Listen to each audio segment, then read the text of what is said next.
Hey guys, welcome to our channel tutarena. Today I'm going to show you how to hide friend list on your Facebook account.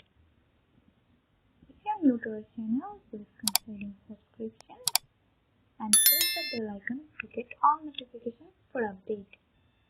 Now let's start. At first, you have to log in to your account. Then at the top right corner of your screen, you can see the menu bar. Tap here. Now you can see a whole new menu bar. Now scroll down and you can see the settings option here. Tap here. Now scroll down and then at the privacy tab, tap on the privacy settings.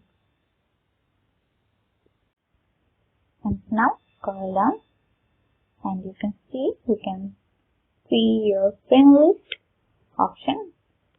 Tap on the arrow icon and now you can see here are 3 options and also see more options.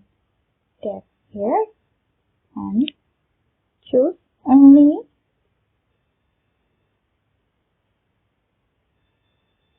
And now your friend list can see only you. And now it will stop showing your friend list to your friends, and also it will stop showing your mutual friend list to your friends. In that way, nobody else except yourself can see your friend list. See how easy it is? Thanks for watching our video. Do like, share and subscribe to our channel. Till then, bye bye.